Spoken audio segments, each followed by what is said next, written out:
आज बात करेंगे हिंदी फिल्म 120 बहादुर की। इसको देखने के बाद जो एक शब्द उसको डिस्क्राइब करने के लिए मन में आता है वो है निष्कपट। ये एक निष्कपट फिल्म है, सीधी सरल, बिना लाग लपेट वाली फिल्म।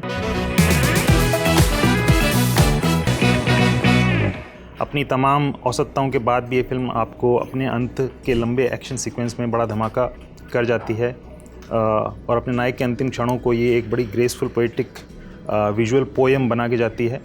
एक ऐसी फिल्म जिसे सभी को देखना चाहिए अपने परिवार के साथ, बच्चों के साथ। एक ऐसी कहानी के लिए जो 1962 में घटी और उसके नायक के नाम पर कई चौक चौबारे, गलियां, मोहल्ले बने, कॉलोनियाँ बनी, गाँवों के नाम रखे गए, अमर चित्र कथाएँ लिखी गई, लेकिन कभी कोई मुकम्मल फीचर फिल्म नहीं बनी। इस लिहाज से 120 बहादुर उस परमवीर का इंट्रोडक्शन है उन वर्तमान पीढ़ियों के लिए जिन्होंने इस शैतान हीरो का नाम कभी भी नहीं सुना, जिनकी हरकतों से चीन की सेना का मुंह खुला का खुला रह गया था, उनकी रीढ़ की हड्डी में जिसने पारा पिघला के भर दिया था। जो चीन रेजांगला के दर्रे से होते हुए जम्मू कश्मीर को हथियाना चाहता था, उसे कुमाऊं रेजिमेंट के 120 फौलादी सैनिकों, जोधपुर के बनासर गांव से आने वाले इसी शैतान अफसर ने यूँ खौफ में डाल दिया जिसकी कोई दूसरी मिसाल इतिहास में नहीं देखने को मिलती है। चीन ने अपने हज़ारों सैनिक रेजांगला की तरफ छोड़ दिए थे, तमाम आधुनिक हथियार उनके पास थे, लेकिन वहाँ उनके साथ जो हुआ वो वॉर स्कूल्स में पढ़ाया जाता है और कथाकारों द्वारा सिर्फ इमेजिन ही किया जाता है।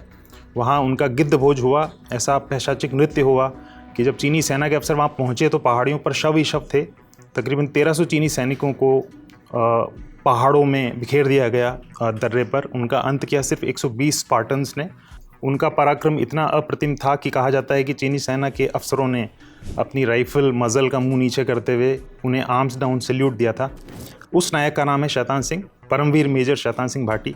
विश्व में सेनाओं के इतिहास के सबसे अप्रतिम नायकों में से एक डायरेक्टर रजनीश घई, जिन्होंने धाकड़ बनाई थी, उन्होंने इस फिल्म को बनाने के लिए वॉर मूवीज़ का चटकारे वाला और मसाले वाला रूट नहीं लिया है। ग्रेस, सादगी और सारा फोकस रेजांगला की टक्कर पर उन्होंने रखा है।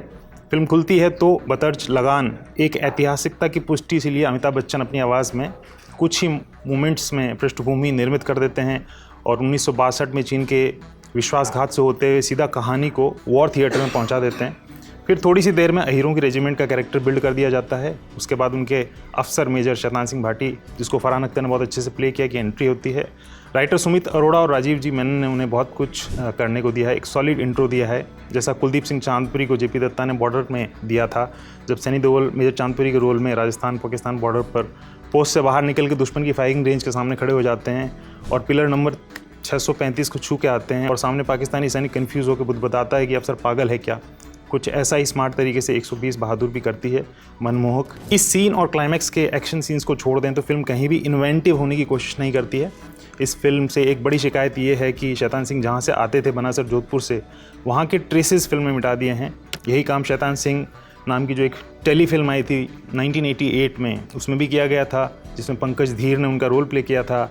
इसमें उनका बेटा उनको बापू कहता है। वे गैर मारवाड़ी और गलत रंग का साफा पहनते हैं, न बोली न कपड़े न कोई संवेदना उनकी कल्चरल आइडेंटिटी को लेकर दिखती है इस फिल्म में। 120 बहादुर में सफ़ेद पगड़ी में शैतान सिंह खेत में हल चलाते दिखते हैं, जबकि वो जिस समुदाय से आते हैं उसमें सफ़ेद पगड़ी नहीं पहनी जाती है, नहीं वे यूँ खेती करते थे। उनके पिता लेफ्टिनेंट कर्नल हेम सिंह वर्ल्ड वॉर 1 में इंडियन आर्मी की तरफ से फ्रांस में सर्व करने वाले अधिकारी थे। उन्हें order of the British Empire भी मिला था। उनकी माँ और उनकी पत्नी फिल्म में गैर राजपूती परिधानों में नजर आते हैं, जो परिधान उनके घरों में पहने नहीं जाते हैं।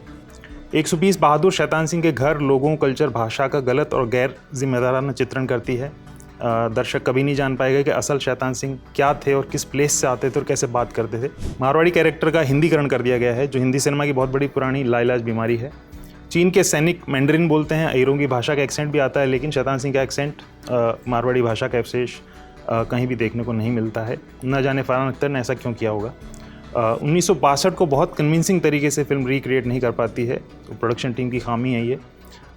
इसमें एक डायलॉग है मेजर शैतान सिंह का कि हम भी राजपूत हैं, सिर झुकाने का कारण नहीं देंगे। इसमें आपके होठ, आप पाते हैं कि होठ है वो कंप्यूटर ग्राफिक्स से बदल दिए गए, यानी डायलॉग कुछ और था और बाद में मिटा के इसको डब किया गया। डायलॉग्स भी औसत हैं। तमाम खामियों की इतर फिल्म को अगर उसके सत्व में देखें तो ये है कि परम गति का ये शानदार चित्रण करती है कि जब शैतान सिंह और उनके साथियों को कमांड ये कह देता है कि आप लोग पीछे हट जाएं, दुश्मन बहुत बड़ी संख्या में हैं, तब भी मेजर कहते हैं अपने साथियों से कि मैं तो रुकूंगा अपनी ज़मीन में, उनको घुसने न दूंगा। प्रैक्टिकली हर इंसान को ये पता था उन लोगों में से कि उनका मरना तय है, ये देह, ये जीवन, ये परिवार, बच्चे, माता पिता सब छोड़ देना है और उसके बाद कुछ नहीं बचने वाला है, लेकिन सब ने चुनी परम गति।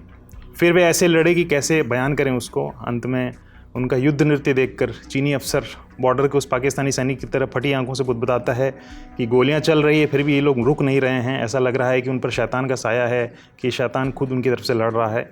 आज लद्दाख के रेज़ांगला मेमोरियल में मेजर और उनके इन वीरों के लिए पत्थर पर गुदा है कि आदमी की मृत्यु इससे अर्थपूर्ण क्या हो सकती है कि अपने पूर्वजों की विरासत और अपने देवताओं के पवित्र स्थलों की रक्षा करने के लिए वे भयावह और डरावने खतरों से भी भिड़ जाएँ।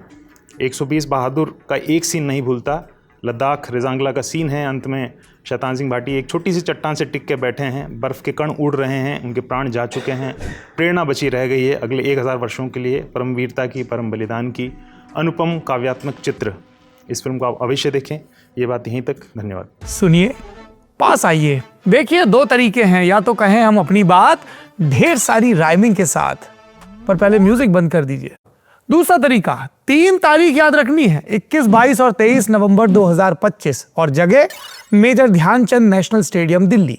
यहां हर साल की तरह फिर जमेगा लल्लन टॉप अड्डा। और कौन आएगा? बड़े बड़े लोग, लेखक, गीतकार, शिक्षक, खिलाड़ी, मुंबई से नायक नायिका, गायक गायिका, हेल्थ के expert, comedian, cricketer, rapper, YouTuber, reel वाले स्टार और वायरल कलाकार। फिर से राइमिंग शुरू हो गई। आप बस इस बात पर फोकस करो कि एक से बढ़ के एक टैलेंटेड लोग जुटने वाले हैं। आप आ सकते हैं, मिल सकते हैं उनसे, सवाल पूछ सकते हैं, लल्लन टॉप क्विज खेल सकते हैं, इनाम जीत सकते हैं। अब लगा दो म्यूजिक यार। तो आ जाइए लल्लन टॉप अड्डे में, आज ही बुक करिए अपना टिकट। 999 की बजाय 799 में डिस्काउंट कोड लगाइए LT200। बुकिंग के लिए डिस्क्रिप्शन में दिए लिंक पर क्लिक करिए या फिर विजिट करिए thelallantop.com और बैनर पर क्लिक करिए। फिर क्या है, मिलते हैं लल्लन टॉप अड्डे में, क्योंकि जिंदगी में मौज कायम रहनी चाहिए।